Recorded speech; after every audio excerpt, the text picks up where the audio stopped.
It was 11:40 at night, and the shop was quiet in the way only exhausted places get. I was sanding a warped walnut joint my father had dismissed earlier, his voice still echoing in my head about wasted time and impossible fixes. My hands moved on instinct. My thoughts didn't. When I emptied the waste bin beside the bench, something pale and folded slid against my wrist. Not sawdust, not scraps, paper. I unfolded it once, then again. A notarized deed of transfer. Iron Ridge Restoration Works. Signed, sealed, dated 3 years earlier. My name wasn't on it. Julian's was. The room didn't spin. My chest didn't tighten. Everything simply went still. Like a machine cutting power mid-cycle. 15 years of mornings before sunrise. 15 years of telling myself this was temporary, that patience would be rewarded. I leaned against the bench, the grain worn smooth where my grandfather's hands had rested. This is a story created by the author of the Revenge World channel for educational and inspirational purposes, and it does not portray any specific real-life individual. Footsteps crossed the office above the shop. My mother's voice drifted down, light, rehearsed. "You still down there?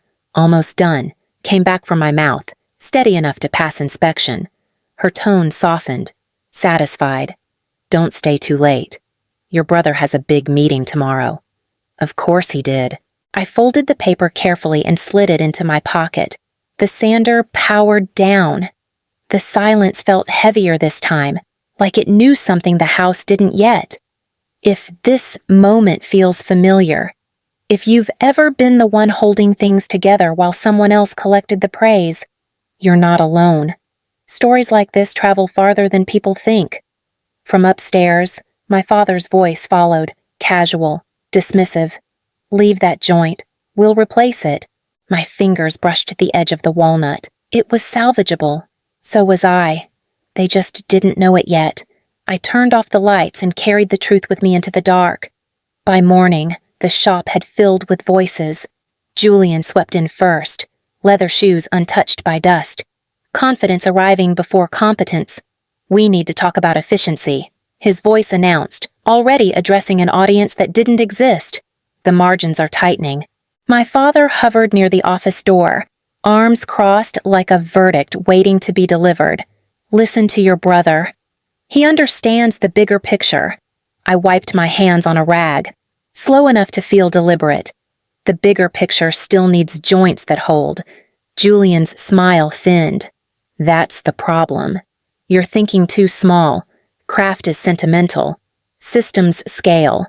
My mother drifted between us, palms raised. "Let's not do this in the shop. Clients don't need tension. Tension lived here. It always had." On the bench beside me sat a set of templates I'd drafted years earlier. The ones that landed our largest restoration contracts. Julian tapped them with a finger, not looking at me. "These can be standardized. We don't need custom every time." My father nodded along, relief flickering across his face. "See, that's leadership. Leadership, not labor." I remembered arriving before dawn, warming glue pots while the rest of the house slept. I remembered chemical burns, ruined weekends, and the quiet pride of work that lasted longer than applause. Julian adjusted his cuff, already bored. "You'll always be essential here. That's your strength. Essential, not visible, not valued." They moved on, discussing meetings and projections, assuming I would stay where I always had, holding the structure together while the chandelier caught the light. I stayed silent, not out of agreement, but because walls don't argue. They wait. At 2 a.m, the house finally slept. I moved through the shop without turning on the overhead lights, muscle memory guiding every step. The first drawer opened cleanly. My chisels came out one by one, the ones I had bought with my own savings over the years. Each had a story. None of them belonged to Iron Ridge, from the office. The glow of the monitor cut through the dark. I logged in using the same password I'd had since my 20s. No one had ever bothered to change it. On the screen sat a folder labeled with my name, untouched by anyone else's hands. Every design inside it had been created on my own laptop, late nights at the kitchen table. Weekends they assumed I didn't have plans. I checked the contract again, the one my father had waved away years ago. No intellectual property clause, no assignment language. They never imagined I'd need it. Footsteps creaked overhead. My mother's voice drifted down, half asleep. "Emma, are you still working in a minute?" My answer floated back, calm enough to sound familiar. The cursor hovered for a moment, then moved. Files disappeared. Backups wiped. The server blinked, lighter than before. I shut the computer down and carried my tools to the door. The workshop key came last. I placed it on my father's desk, right where he liked to stack invoices. A yellow note waited beside it. Good luck without the hands. The door closed behind me with a soft click. No slam, no speech. Just absence, precise and intentional. By the time I reached my car, my phone vibrated once. A message from Julian lit the screen. "We need to talk tomorrow. Tomorrow already belonged to someone else." My phone began vibrating at 7:15. A message from my mother filled the screen. The client arrived early. "Where are you?" Another followed before I could set the phone down. This isn't funny. By 7:30, my father's name appeared. Then again. Then again. The calls stacked like missed steps on a staircase. Julian's message came last, sharp and clipped. "You removed files that belong to the company. Put them back. Now." I stirred my coffee and watched the surface settle. The silence on my end felt intentional. At 8:10, my mother tried a different approach. "You're hurting the family. Your father hasn't slept. This stress isn't good for his heart." At 8:40, the tone hardened. "If you don't respond, we'll involve our attorney."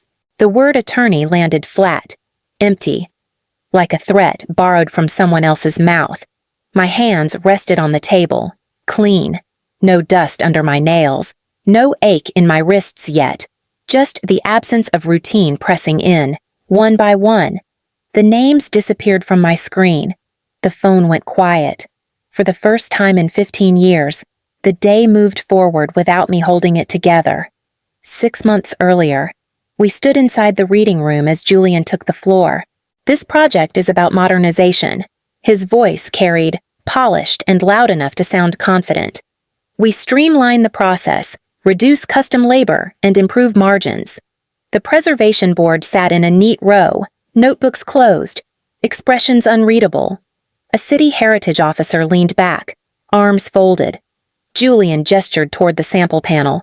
"We can replicate this finish with a chemical stain. Faster, cleaner." One of the board members leaned forward. "What finish was originally used on the oak?" Julian smiled. "That information isn't critical anymore." Silence moved through the room. Another voice followed, calm but precise. "The original finish determines how the wood breathes.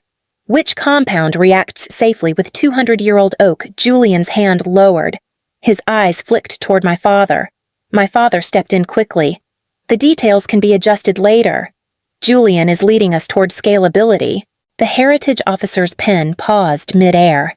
"This isn't a scalable project. It's a preservation." I watched Julian nod as if he understood. Even as his jaw tightened, I watched my mother offer reassuring smiles. I watched my father choose comfort over competence.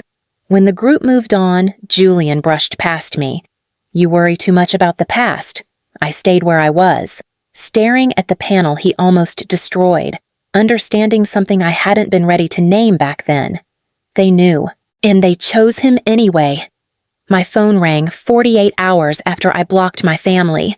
An unfamiliar number. I let it buzz once before answering. "This is Thomas Whitaker." The voice on the line sounded clipped, professional, already tired. "I'm standing inside Iron Ridge's workshop." I stayed quiet. "Your brother just explained why replacing 200-year-old oak panels with composite stock would be more efficient." A pause, sharp with disbelief. "He suggested sealing everything with a chemical stain to keep costs down." My grip tightened around the mug. That finish would suffocate the wood. Yes, that's what I told him. Papers shifted on the other end. He argued that tradition is expensive sentimentality. I leaned back, letting the silence do its work. I didn't hire a building, Thomas continued. I didn't hire a family name. I hired the person who designed the restoration plan that convinced the board to approve a $2,950,000 phased contract. Another pause. Heavier now. If you're not there, the contract dissolves. I don't have a shop. My voice came out steady. Not anymore. Find one. No hesitation. I'll release an advance for materials. But I need clarity. His tone hardened. Not unkind. Just precise. Are you a craftsperson, or were you simply an employee following orders? The question landed cleanly, stripping away every excuse I'd carried for years. I'll call you back, I replied, already knowing I wouldn't. When the line went dead, the quiet felt different than it had before. Not empty, focused. For the first time since I'd walked away, the future wasn't something taken from me. It was something waiting. The barn sat just over the state line in western Massachusetts, empty and impatient. The owner met me at the door, hands deep in his coat pockets. Power hasn't been updated in years. The inspector won't like that. I don't need perfect. The words came out before doubt could soften them. I need workable. He hesitated. Insurance will require a special rider. Historic materials carry personal liability. Add it. My name went on the line without a pause. The generator coughed to life later that night, rough and loud. My breath fogged the air as I set the bench in place. The first cut bit into fresh timber, clean and honest. A text from Thomas lit the phone. Board approved the advance. We're proceeding.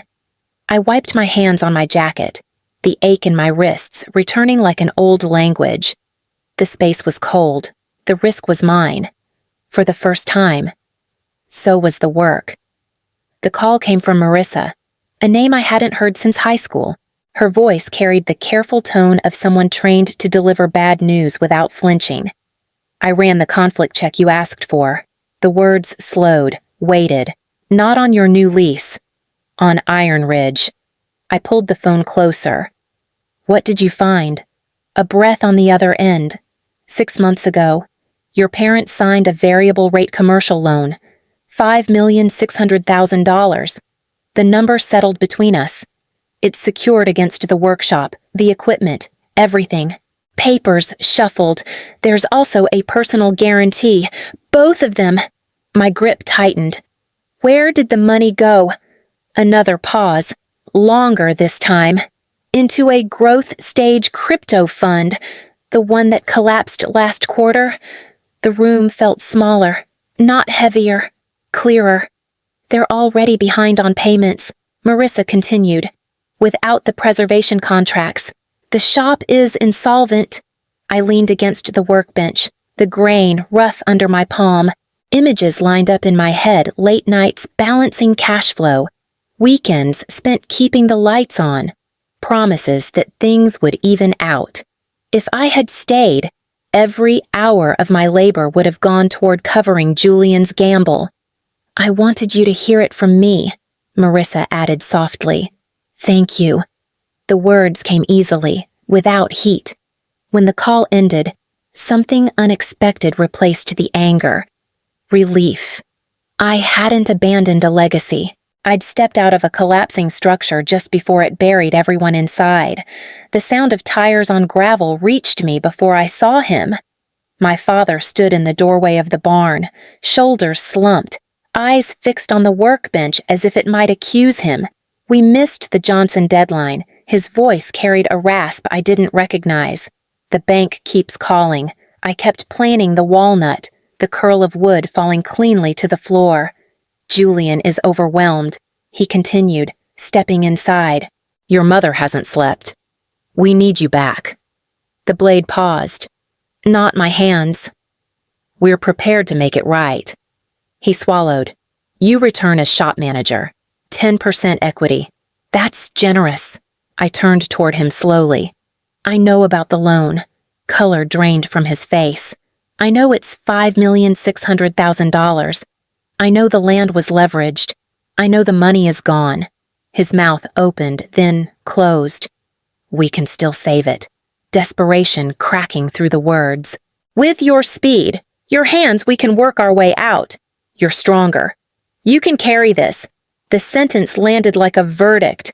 I'm not the heir. My voice stayed even. I never was. He took a step closer. It's your heritage. I picked up the chisel again. Saving this would destroy what I'm building. Silence filled the space between us. I'm not your solution.